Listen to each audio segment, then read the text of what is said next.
I gotta say, I'm not impressed. This looks like it should be a speedrunning trick. Ladies and gentlemen, welcome back to our challenge run, where we're figuring out how little magic it takes to beat Mago. For those of you just coming in, magic uses any press of the run button outside of transformations, as indicated by the tutorial. If you look like the picture, you're doing magic.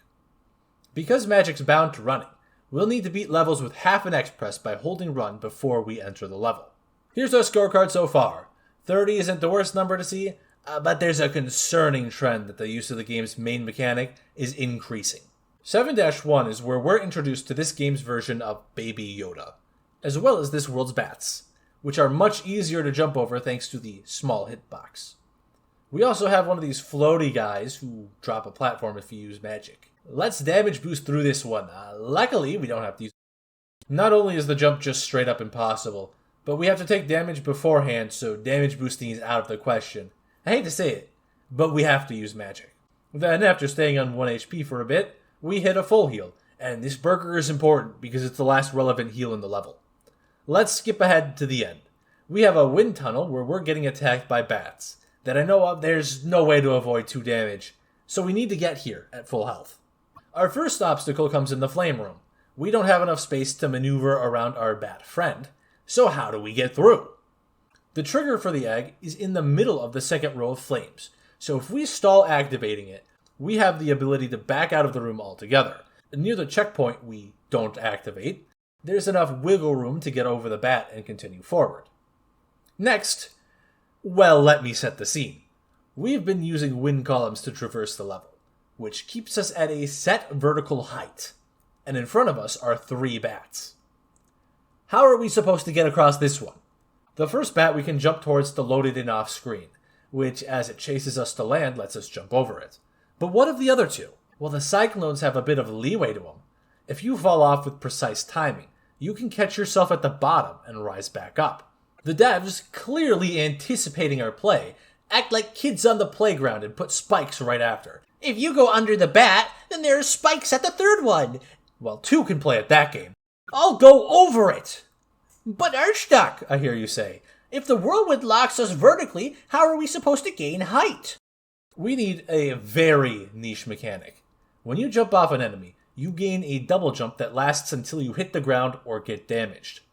Whirlwinds don't count as ground, allowing us to bank a double jump so long as we're in it.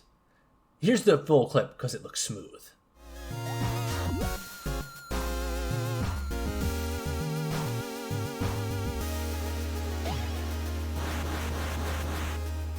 And with that, 4-1 only requires 2 uses of magic.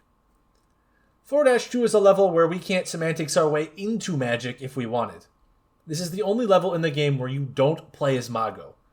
But it's functionally a transformation level. Remember when I said we couldn't break nosy cages? I lied! We can do it here! 4-3 sees us out running lava, standard platforming stuff. The level's about sheer platforming, so for the most part, there's no magic to use. Except at the start of the second chase. This guy right here is a massive problem. Using a damage boost off him will make us fail to jump. That's okay. We have tools at our disposal. We can entice the bats from the prior room to follow us. They don't unload when the door closes. If Mago gets hit during a cutscene, he becomes...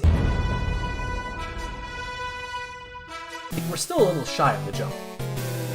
Alright, let's think this through. If we fall just short, why didn't the damage boost get us there? We saw it give additional movement in World 2. The answer is simple. The additional movement damage jumping gives us is from canceling downwards momentum. We're getting hit on the way up. That should be the last piece of the puzzle. Enter the room, get hit by the bat, and we can time our iframes to get hit on the other side of the enemy as we start moving down. This precise timing will now get us the additional horizontal space that we're looking for.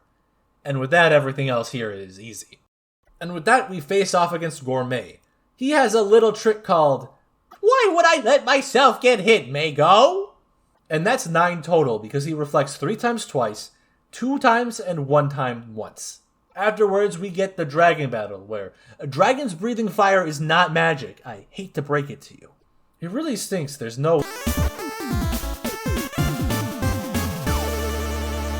While researching the world record speedrun for tactics, I noticed he pulled off a trick I thought would only cause me damage. He rarely does it, but if you don't skish you can get through both phases without a single use of magic. And with that, we come to a surprising end to World 4. Definitely the most fun one to root so far. That's 3 total. Great job, ladies and gentlemen. Let's keep it up in the next part where we cover World 5.